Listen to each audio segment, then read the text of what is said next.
Baik, untuk bauran energi daerah ya, gitu ya di Provinsi Bali, setelah ditetapkannya Perda 9 2020 tentang Rencana Umum Energi Daerah Provinsi Bali 2020 sampai 2050. Jadi tren kami sampai dengan data tahun 2024 kan trennya ke arah positif, walaupun tidak sesuai dengan target kan gitu ya. Apa sebab? Karena pada saat kita menyusun itu, salah satu timnya kan tim teknis dari PLN, mengacunya juga adalah di Rencana Umum Penyediaan Tenaga Listrik oleh PLN. Jadi harapan kami pada saat itu, pada saat menyusun, optimis bahwa ini bisa direalisasikan, sehingga target kami 2025 itu sebenarnya 11,15%. Nah, tahun 2023 sesuai dengan data yang dirangkum oleh BN kan 2,45, 2024 2,72. 2025 kalau ini sudah masuk dalam perhitungan, tentunya sekitar di 3,2 sampai 3,5. Tapi masih jauh dari target kan gitu ya. Penyebabnya mungkin salah satunya yaitu apa yang sudah dirancang belum bisa diimplementasikan sesuai dengan milestone-nya. Nah, ini yang menyebabkan belum bisa memenuhi target. Tetapi tren positifnya adalah arah kenaikannya ke arah yang positif. Jadi kami di daerah ya tentunya masih punya semangat dan optimis gitu ya untuk bisa mencapai target, tentunya dengan menyesuaikan, mereview, mengkaji ulang RUET kami, ya, tentunya rujukannya adalah RUEN, di mana sudah diterbitkan atau ditetapkan PP 40 2025 tentang kebijakan energi nasional. Ya, kita sama-sama nanti secara inline kami di daerah tentunya melakukan kaji ulang, sehingga apa yang nanti menjadi target tidak lagi sekedar ambisi atau terlalu optimis, tetapi bisa kita implementasikan dalam mendukung bauran energi nasional.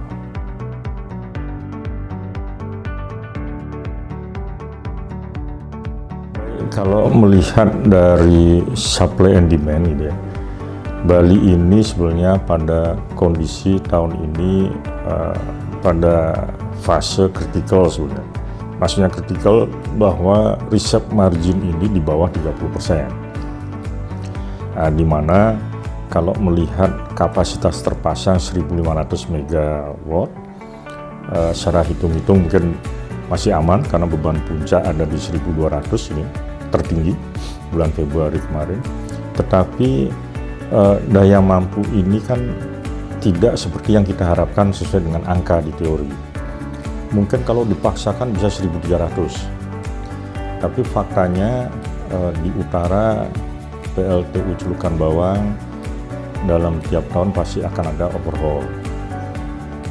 Kemudian pembangkit Gilimanuk dan Pemaron notabene umur pembangkitnya sudah lama, lebih dari 20 tahun. Yang tentunya tidak bisa efisiensinya seperti pada saat baru kan itu ya.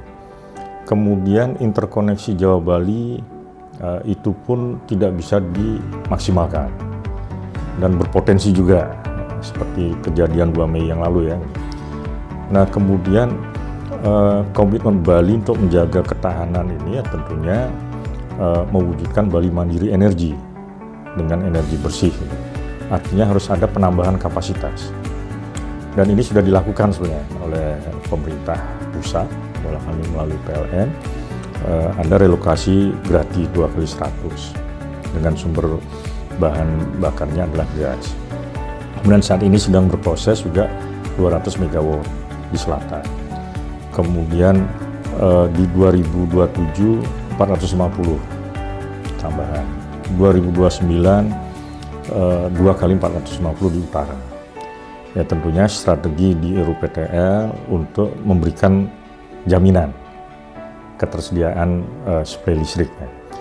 Ditambah PLN sendiri juga melakukan reconducting, jadi perbaikan transmisi, penguatan transmisi supaya bisa melup Provinsi Bali secara keseluruhan.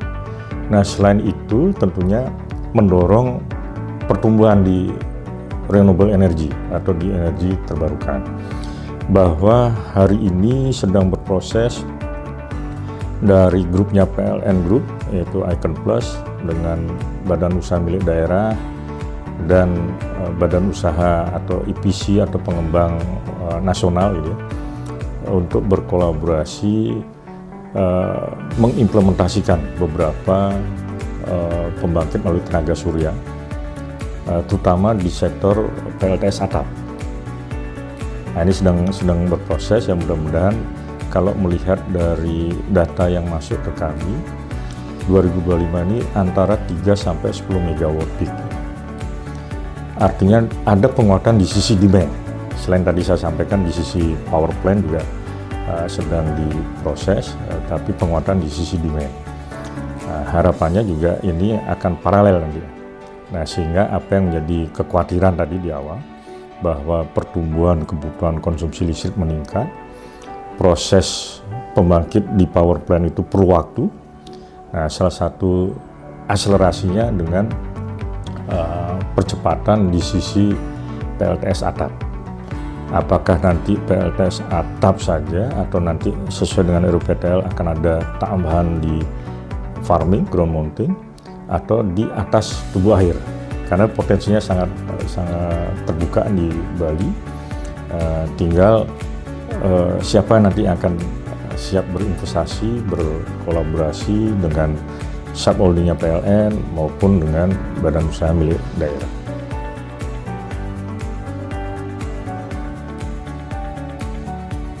Kaitannya dengan bauran maupun tingkat pengembangan energi bersih berjalan positif, tetapi belum bisa masif karena memang tantangannya kan banyak. Nah, salah satu yang kita dorong memberikan edukasi pemahaman yang sama gitu ya terhadap teman-teman kita di 9 kabupaten kota. Jadi percontohannya ada di provinsi, kemudian studi kajian bersama kita siapkan dengan akademisi maupun lembaga non pemerintah, yang tentunya implementasinya dengan teman-teman di 9 kabupaten kota. Itu pertama. Yang kedua yang sangat penting, tidak hanya program, tidak hanya target yang kita susut, tapi bagaimana kita menyiapkan tenaga kerjanya.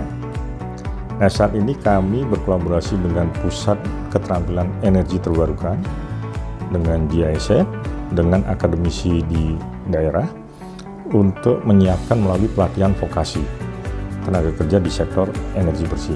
Yang harapannya tentunya pengembangan bauran energi terbarukan itu sejalan dengan membuka lapangan kerja di sektor energi hijau. Nah, ini mudah-mudahan 5 tahun ke depan, di 2025 ini kita kick off, kita menyiapkan. Nah, target kita adalah pertama di Nusa Penida, karena 3 Nusa ini isolated dari sisi kelistrikan. Nah, ini mudah-mudahan bisa kita implementasikan dan akan jadi benchmarking untuk Bali daratan. Kalau Bali bisa, saya yakin juga akan berimbas mempengaruhi ke 37 provinsi yang lain. Kira-kira kan gitu, sehingga ketahanan energi bisa tercipta dari daerah, benefit didapatkan oleh daerah, profit juga daerah mendapatkan, sehingga ketahanan energi nasional juga bisa terbangun. Kan itu.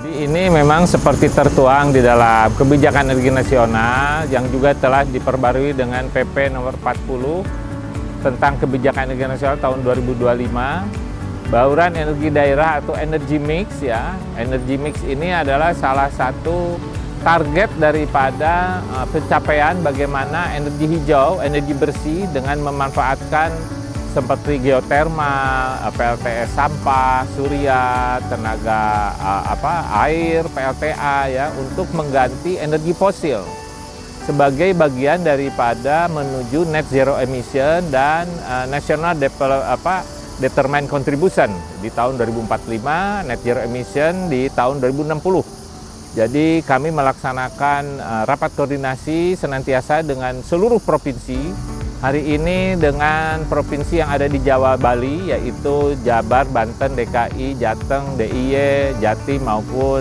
Bali.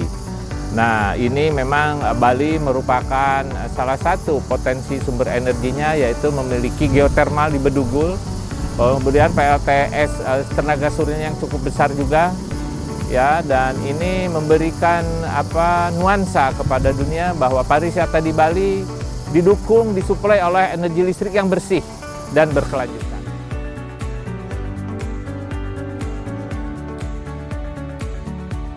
Dewan Energi Nasional menargetkan tahun 2025 ini sampai 2030 itu sebesar 19%.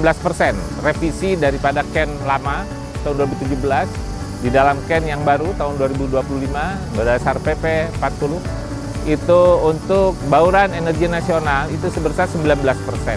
Nah, ini mudah-mudahan bisa dicapai dan memang ini target yang sangat positif, optimis ya. Karena tahun 2024 saja kita bisa mencapai di angka 16%, mendekati 16%. Nah, ini tentunya perlu dukungan kebijakan maupun dukungan regulasi ya. Dan tentunya finansial juga, dan ini ada dukungan investor ya, masyarakat juga dari pemerintah daerah, provinsi, kabupaten kota, dan khususnya pemerintah pusat, SDM, lintas sektor ya, seperti Kementerian Keuangan, Kementerian Perdagangan, Kementerian Perindustrian, Pertanian, Dikti ya, dan BRIN, juga Kementerian Perhubungan. Ini selain itu juga lingkungan hidup, tentu saja kita bisa mencapai nanti target bauran energi nasional dan menurunkan ya polusi emisi dari energi batubara, energi minyak bumi. Nah, untuk transisi energi tentu kita akan menggunakan gas bumi.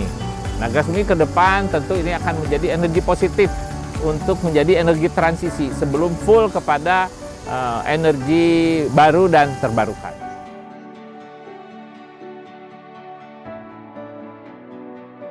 Nah, itu penting sekali target swasembada energi di era pemerintahan Bapak Prabowo dan Gibran ini. Tentu saja kemandirian energi dan ketahanan energi. Saat ini ketahanan energi masih di angka sekitar 6,69, belum mencapai angka 8.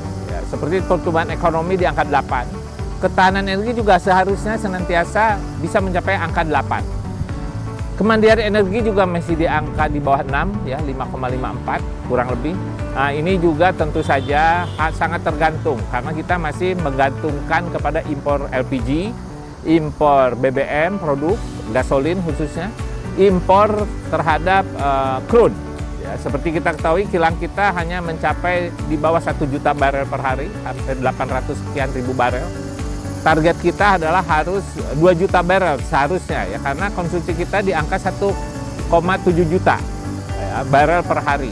LPG juga kita masih impor 69%, hampir 70%, bayangkan. Jadi energi kita masih tergantung impor. Nah, ini harus kita shifting LPG ke DME ya, kita harus membangun juga kilang ya. Kemudian mobil listrik itu juga akan mengkonversi ketegangan kita terhadap energi fosil yaitu BBM.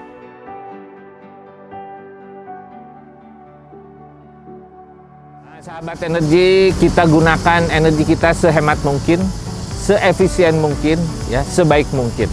Jangan sampai kita boros energi. Manusia yang boros energi itu tidak sesuai dengan rahmatan lil alamin. Karena energi ini dari alam. Harus kita kembalikan ke alam dan harus kita manfaatkan untuk rahmatan seluruh alam. Bukan dihambur-hamburkan, bahkan kemudian diselewengkan. Nah, ini yang tidak baik ya. Tidak kita inginkan. Sehingga pencapaian kemandirian energi, pencapaian ketahanan energi untuk energi yang rahmatan lil alamin. Demikian, terima kasih. Wabillahi taufiq wal hidayah. Wassalamualaikum warahmatullahi wabarakatuh.